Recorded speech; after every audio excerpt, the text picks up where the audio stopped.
class. Today we'll be discussing some approaches to psychotherapy. We'll be discussing 3 approaches. The first approach we'll be discussing is the psychoanalytic approach. This approach was founded by Sigmund Freud. In psychodynamic theory, the therapist and the client work together to explore the client's unconscious thoughts and feelings, which could be rooted in past experiences or repressed memories. The therapist helps to bring those thoughts out and to the surface so that they can be examined and so that they can be resolved.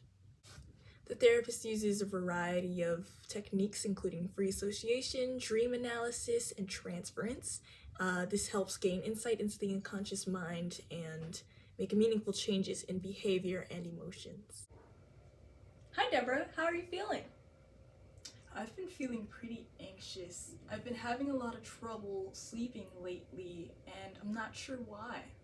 Okay, let's explore that. When did the trouble sleeping start? I'm not sure. Maybe a few weeks ago? Okay, do you recall anything happening Not around really, then? no.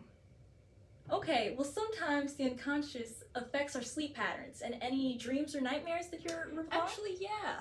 I've been having this reoccurring nightmare about being chased. Interesting. Do you know who or what is chasing you in that dream? I'm not sure. I never see it. Okay, sometimes in our dreams, the things that we're running from represent things that we're avoiding in real life. Do you know if anything like that pertains to you? I don't know. Maybe it's my fear of failure, or my fear of being alone. Oh, that's a possibility. Let's explore that in our next session. In the meantime, let's come up with some skills that you can use in order to get a nice night's rest. In the session we just saw, the therapist tries to gain insight into the client's unconscious by asking about any recurring dreams and trying to interpret those. Their relationship is based on trust in order to bring up such personal insights and nightmares, etc., and trying to deal with those sleep issues and anxiety that the client is feeling. Dialectical behavior therapy is a type of CBT therapy that was originally developed by Dr. Marsha Linehan. DBT is usually used with people with severe emotional dysregulation, oftentimes used for borderline personality disorder having patients. This could also be used for other mental health conditions such as substance abuse disorders, eating disorders, or depression.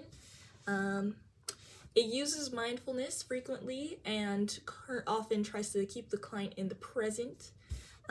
It does not really touch much on traumatic experiences in the past. It is very present emotions and learning how to cope with strong emotions and feelings. DBT is highly structured, and it's an effective therapy approach that can help individuals with emotional dysregulation and helps them develop these skills to manage and improve their emotional life and livelihoods.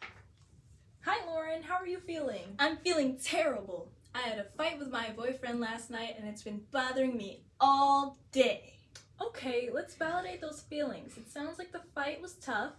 What emotions are you going through now? I'm feeling angry, frustrated, and sad. I just can't seem to get over it. Okay, those feelings are understandable. Let's take a few deep breaths and focus on the present. Can you describe how your body's feeling right now? I'm feeling tense and my heart is racing. Okay, let's try a mindfulness exercise. Focus on your breathing and count each inhale and exhale up to about 10 breaths. If your mind starts to wander, notice the thought, but come back to focusing on your breathing. Let's do that for a little bit. I'm feeling a bit calmer now, but I'm still upset about the fight. Okay, but let's try to think about some dialectical approaches. On one hand, it's understandable that you feel tense and frustrated about this fight, but on the other hand, could there possibly be some other factors at play here that might account for why you're feeling this way? Well, I've been feeling pretty stressed out about work and school recently, and I think that's contributing to how I'm feeling. Okay, so it sounds like there's a lot of factors at play here. Let's discuss some strategies that you can use to help you handle and cope with the stress that you're dealing with. In this session, we saw how the clinician helps the patient who is in emotional distress, provides them with some coping mechanisms, some breathing activities, pulls them into the present and calms them down. They give them some mindfulness strategies that they can use in the moment, and validates their emotions while also helping them be able to function still with the emotions. In CBT therapy, the therapist works with the client to identify and challenge any negative thought processes or patterns that result in the emotional distress. Therapists that use CBT often provide homework assignments and a skill set that they would like the client to work through with them during session and outside of session. Aaron Beck is the founder of cognitive behavior therapy, who is credited for it, and CBT has branched into many different types of therapy. CBT is used for a large variety of different mental health conditions, including but not limited to depression, OCD, anxiety disorders, PTSD, and it is highly effective in reducing symptoms and increasing overall functioning in life. CBT is often structured, and oftentimes therapists that use CBT have a set number of sessions that they expect in order to complete their structured and set goal that they have with the client. Hello. Hi. Oh, look, we're wearing the same We sweater. are. That's great. You know, it's good to see you again, Aiden. The last time we had our therapy session, we were talking about your fear of public speaking. How's that been going for you? I'm still really nervous about it. I have a presentation coming up next week, and I just can't stop thinking about how badly it's gonna go. Okay, well, let's look into some of those thoughts that you have that come up around public speaking. What kind of thoughts do you have? I always think I'm gonna mess up. I'm gonna forget what I'm saying, and I'm gonna look dumb in front of everybody. All right, those are some common fears around public speaking. What kind of evidence do you have that supports that or contradicts that? Well, I don't have any concrete evidence that I'll mess up. It's just something I'm afraid of. And I've given presentations before that have all gone well, so there's evidence that contradicts that fear. All right, those are some good points.